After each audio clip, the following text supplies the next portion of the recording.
Payday loan company Cash Converters is reeling today after its key American stakeholder, EasyCorp, pulled out of a $70 million deal to buy another 20% of the company. And all apparently because of draft legislation announced by the Minister for Financial Services, Bill Shorten, last week that sets new caps on fees for micro-lending. Shares in Cash Converters at one stage plunged 40% to under 40 cents before closing at 48.5. I spoke with Managing Director Peter Cummins. Peter Cummins, welcome to Lateline Business.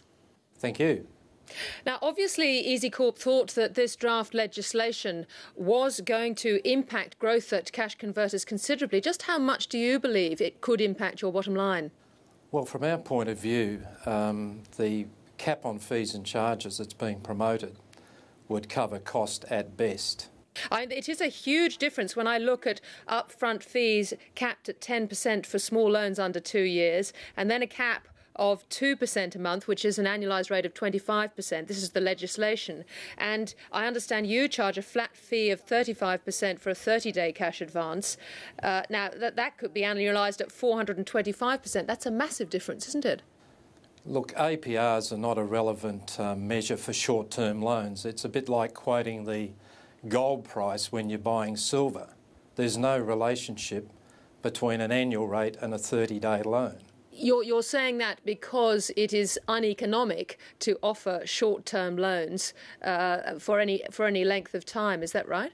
Correct, at those rates. Cash Converters, I believe, has grown 1,000%, tenfold in the last decade, and I think the industry as a whole has grown exponentially in Australia.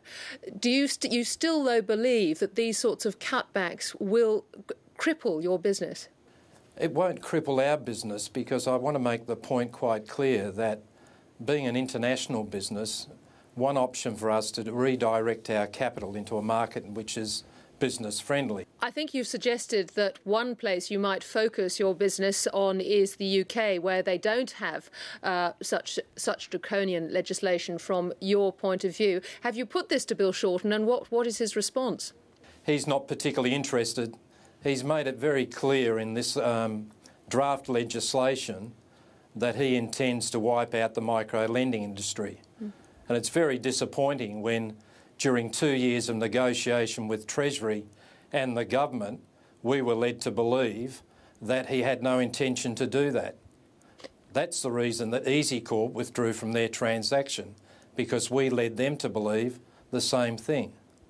Bill Shorten does provide several examples, though, of cases where people, I'll give you one he's offered up, someone who borrows $300 is charged over $100 for a 7-day loan and then can only meet the repayment by not paying other important bills, basic bills like electricity. And he believes that these sorts of people are being preyed on by people in your industry.